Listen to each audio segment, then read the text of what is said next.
हुजूर बाबा सावन सिंह जी महाराज की जय। गुरु प्यारे साध संगत जी, 10 मई 1946 को सुबह को 7:30 बजे चलकर परोर से 10 मील परे पालमपुर और पालमपुर से 9 बजे परे बैजनाथ पहुँचे। पालमपुर में अब काफ़ी आबादी मालूम होती है। चाय के बाग जोगिंदर नगर तक चले जाते हैं। यह सब जगह ठंडी है और बागों में पानी भी बहुत है। सब चीज़ें मिल सकती हैं, मगर लोग ख्याल करते हैं कि पानी बादी है। बैजनाथ से 4-5 मील परे मंडी का इलाका शुरू हो जाता है। वहाँ से 5-6 मील पर एक जगह पर, जिसको वहाँ के लोग सूखा बाग कहते हैं, रियासत मंडी में है। कई सत्संगी स्त्री पुरुष एकत्रित थे। वहाँ हुजूर मोटर कार से उतरे और उन दूर स्थान के लोगों से परमार्थ की चर्चा करते रहे। पूछा कि सत्संग किया करते हो? ताकीद की कि सत्संग अवश्य किया करो और भजन सुमिरन भी किया करो। मरने के समय भजन सुमिरन के अतिरिक्त और कुछ साथ नहीं जाता।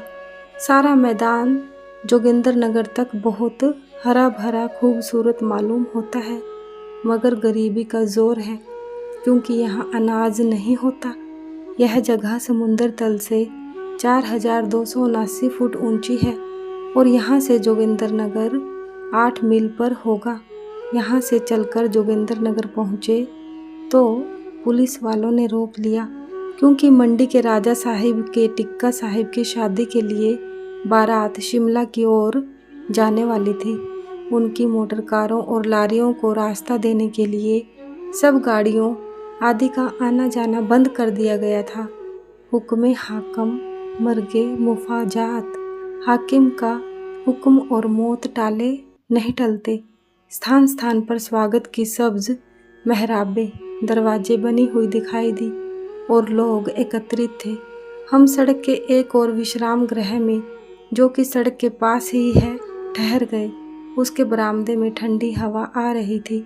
वहीं पलंग डालकर हुजूर विराजमान हुए और बारात की प्रतीक्षा करने लगे, क्योंकि कहा गया था कि बारात 11 बजे तक यहाँ आ पहुँचेगी और यहाँ खाना खाने के लिए रुकेगी।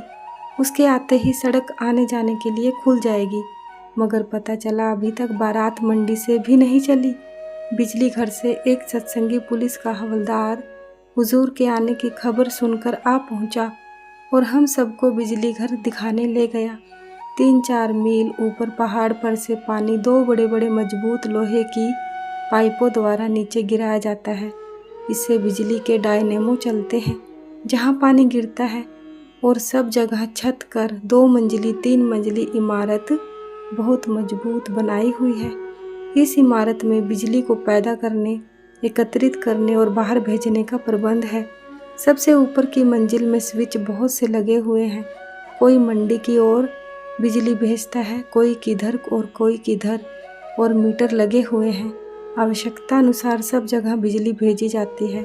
सबका हिसाब रखा जाता है। जोगिंदर नगर में आबादी केवल बाबू लोगों व बिजली विभाग के अफसरों की है। जगह ठंडी है और हरी भरी है। यद्यपि धूप सख्त है, परंतु अंदर कमरों में हवा अगर चलती हो तो ठंडी व सुहावनी लगती है। बिजली घर से वापस आकर हम सब ने खाना खाया, फिर लेट गए। बारात 2 बजे के करीब आई तो हमें आगे जाने की छुट्टी मिली। चुनांचे हमारी कार और एक कार मनाली कुल्लू को जाने वाली और एक लारी आगे रवाना हुई। वहाँ से 9 मील पर पुलिस का फाटक आता है, जहाँ की डलहौजी की सर्विस की तरह दोनों ओर की गाड़ियाँ एकत्रित हो जाती हैं। वहाँ से आगे मंडी शहर तक बिना रुकावट के चले गए। आसपास के पहाड़ कच्चे और नंगे, गर्मी का जोर, सड़क नीचे ही उतरती चली गई। कहीं कहीं लू के झोंके भी महसूस हुए। यद्यपि पानी के झरने रास्ते में कहीं कहीं नज़र पड़े और कहीं कहीं सूखे हुए गेहूं के पौधे, जिनके ऊपर से गेहूं के दाने वाली बालियां काट ली गई थी। मगर सारा इलाका सूखा और बंजर था। जनसंख्या कम नज़र आई। यह जगह मगर कोई सैर करने योग्य नहीं। जो लोग कुल्लू या मनाली जाना चाहते हैं उनको ज़रूर इस शुष्क इलाके से गुजरना पड़ता है। मंडी से 6 मील इधर दरिया ब्यास एक तंग स्थान में से 2 पहाड़ों में से गुजरता नजर आया। एक किनारे से दूसरे किनारे तक पत्थर फेंक सकते हैं, मगर कहते हैं कि दरिया यहाँ बहुत गहरा है। दरिया के किनारे किनारे हमारी सड़क मंडी शहर तक पहुँच गई। मंडी शहर दरिया ब्यास के दूसरी ओर है, जैसे कि शहर चंबा है। दरिया पर लोहे के रस्सों का पुल है। पुलिस वाले दरवाजे पर बैठे हैं और 1 रुपया महसूल लेते हैं। शहर मंडी भी तंग, गरीबी का मारा और वीरान सा दिखाई दिया। मकान 2 मंजिले लकड़ी के हैं। आगे जाकर कचहरियों के पास मैदान में दृश्य अच्छा है। वहाँ काफ़ी गर्मी थी। वहाँ से पेट्रोल लेकर हम सीधे जाहू या भंबला की ओर, जो यहाँ से 30 मील पर है, रवाना हुए। मंडी से 9 मील पर 2 सड़कें फटती हैं। एक सड़क बाएं हाथ की सुकेत को जाती है, दूसरे दाएं हाथ की ऊना को जाती है। यह सब सड़कें कच्ची हैं। यहाँ से आगे बहुत चढ़ाव है। नंगे व डरावने से पहाड़ पार करने पड़ते हैं। वहाँ भी कुछ खच्चरों वाले हुजूर के सत्संगी हुजूर को पहचान कर खड़े हो गए। ऐसी जगह उन लोगों को देखकर मुझे यह विचार आया कि हुजूर ने कितनी मेहनत और तकलीफ़ उठाकर सत्संग का इतना प्रचार किया कि ऐसी दुर्गम व उजाड़ घाटी में भी उनके सेवक मिल जाते हैं। रास्ते में भोटा से 7 मील इधर और जाहू से 8 मील पर लदरोर का कस्बा आया, जहाँ के सत्संगी बड़े प्रेमी हैं, जिन्होंने भोटा का सत्संग घर बनाने में बहुत हिस्सा लिया है। लोगों की बहुत सी भीड़ एकत्रित थी। कार से उतरकर हुजूर उनसे बातें करने लगे। 5 मिनट ठहर कर भोटा को रवाना हुए। अंधेरा होने से पूर्व ही भोटा पहुँचे। यहाँ हजारों स्त्री पुरुष हुजूर के स्वागत के लिए एकत्रित थे। बाजा बज रहा था। सत्संग घर की इमारत अभी अधूरी है। पश्चिम का बरामदा अभी नहीं बना, परंतु हुजूर के लिए व मेरे लिए चौबारे तैयार हो चुके हैं। गोदाम और निचले लंबे बरामदे भी तैयार हो चुके हैं। उस समय संगत को 10 मिनट दर्शन देकर हुजूर अपने कमरे में आ गए। यहाँ रात को सुहावनी ठंडक होती है, मगर दोपहर को अगर हवा बंद हो जावे तो बहुत गर्मी लगती है।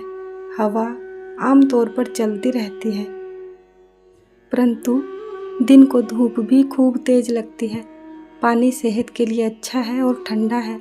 मेरे चौबारे के सामने पश्चिम के दरवाजे में से हमीरपुर को जाने वाली पक्की सड़क के पास ही बावड़ी नज़र आती है, जहाँ से लोग लंगर के लिए पानी लाते हैं। इसके अतिरिक्त नहाने धोने के लिए खड्ड में पानी बह रहा है। सतगुरु महाराज की जय। सतगुरु तेरा ही आसरा। धन धन सतगुरु, धन धन सतगुरु। सच्चे पातशाह तेरा शुक्र है। जय गुरुदेव, जय गुरुदेव।